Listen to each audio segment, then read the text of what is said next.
కానీ లేయా అయితే దేవుణ్ణి ఆశ్రయించి ఆయన పైన ఆధారపడినప్పుడు దేవుడు ఆమెను మోసం చేశాడా? మనుషుల వల్ల ఆమెను మోసం చేశాడండి? మనుషులు తృణీకరించినట్టు ఆమెను తృణీకరించాడా? ఎవ్వరు చూడకపోయినా దేవుడు ఆమెని హెచ్చించాడు. హల్లెలూయా. వేదనలో దేవుని మాత్రమే ఆశ్రయించిన స్త్రీ లేయా. అననుకూల పరిస్థితులు కలిగినప్పుడు మనం చేయాల్సిన పని ఏంటి?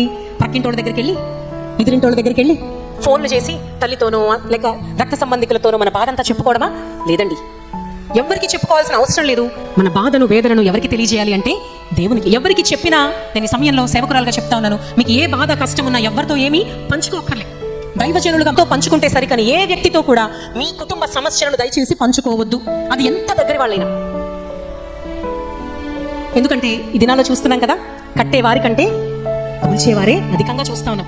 కానీ దేవునితో మన సమస్యలు విన్నవించుకున్నప్పుడు మన దేవుడు మన జీవితాలను కట్టేవాడు. ఆమేన్. కాబట్టి నా ప్రాణం నువ్వు ఎందుకు కృంగిపోతున్నావు, నీ దేవుడు నీకున్నాడు కదా అని ప్రార్థనలో మనము జ్ఞాపకం చేసుకోవాలి. అలాగే 41వ అధ్యాయము 10వ వచనంలో కూడా దేవుడు అంటాడు, భయపడకు, నేను నీకు తోడై ఉన్నాను, దిగులు పడకు, నేను నీతో ఉన్నాను, నా దక్షిణ హస్తముతో నీకు సహాయము చేస్తాను. ఫిలిప్పీలకు 4:6-7 చూస్తే దేని గురించి చింతపడకుడి గాని ప్రతి విషయమందు ప్రార్థన విజ్ఞాపనముల చేత కృతజ్ఞతాస్తుతులు చెల్లించుచు ప్రభువుకు మీ విన్నపాలు తెలియచేయండి. ఇలా ఎన్నో మాటలు. యెషయా గ్రంథము 40:31 కూడా చూస్తే నేను మిమ్మల్ని ఆదరిస్తాను అని. అలాగే మరి కీర్తన గ్రంథం 34:18 కూడా మీరెవ్వరూ కూడా మరి భయపడద్దు, నలిగిన వారిని, విరిగిన వారిని, నలిగిన మనస్సు గలవారిని నేను ఆదరిస్తాను అని. ఇలా బైబిల్ గ్రంథంలో ఎన్ని వాగ్దానాలు అండి, ఎన్ని మాటలు.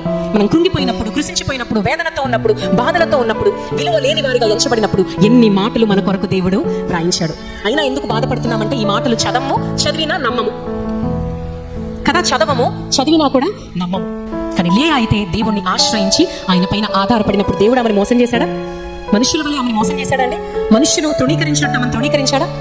ఎవ్వరు చూడకపోయినా దేవుడు ఆమెని హెచ్చించాడు. హల్లెలూయా. వేదనలో దేవుని మాత్రమే ఆశ్రయించిన స్త్రీ లేయా.